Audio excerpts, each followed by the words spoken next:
আসসালামু আলাইকুম। আজকে আপনাদের মাঝে একটা ভিডিও নিয়ে আসলাম।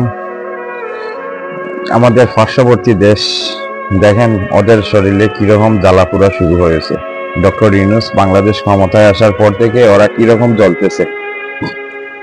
বেশি না, এই দেখেন সামান্য কালকে একটা কথা আপনাদেরকে দেখাই, একটু দেখেন কিরকম ওনারা জ্বলতেছে।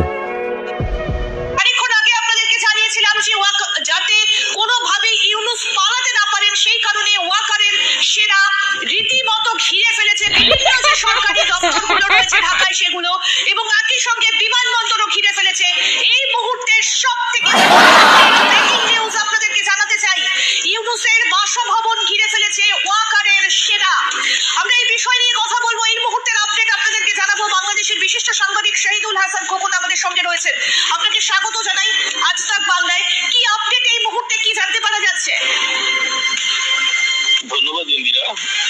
আপনি জানেন বা আপনারা খবর করেছেন যে গতকাল সন্ধ্যা থেকে বাংলাদেশের যিনি এর মধ্যে অন্তর্বর্তীকালীন সরকারের প্রধান উপদেষ্টা রয়েছেন ডক্টর মোহাম্মদ ইউনূস, তার পদত্যাগকে ঘিরে একটি গুঞ্জন তৈরি হয়েছে এবং সেটি সত্যতা রাত্রে আমরা জানতে পারি। এই যে সরকারের সাবেক একজন উপদেষ্টা এবং বর্তমানে যিনি জাতীয় নাগরিক পার্টির প্রধান, তিনি কাল জানিয়েছেন, নাহিদ ইসলাম, তিনি জানান আনুষ্ঠানিকভাবে সাংবাদিকদের জানান যে প্রধান উপদেষ্টা পদত্যাগ করতে চান।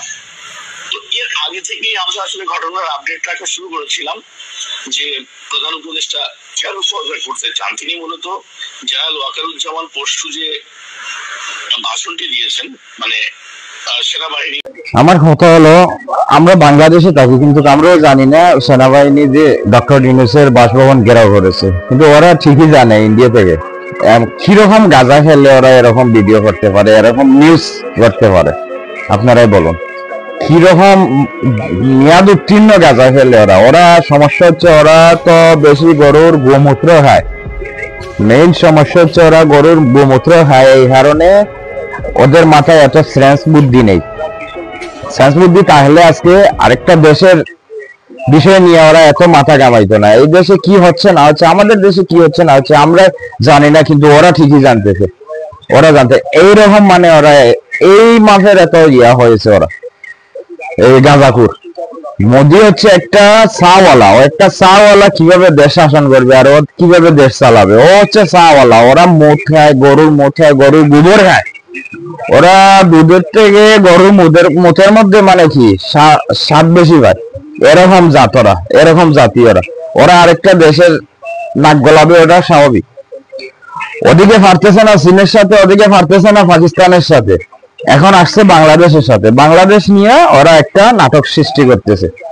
তো আমাদের দেশের জনগণ যদি ঐক্যবদ্ধ থাকে, কোনো ষড়যন্ত্র আমাদের দেশটাকে কি কোনো নষ্ট করতে পারবে না ইনশাল্লাহ।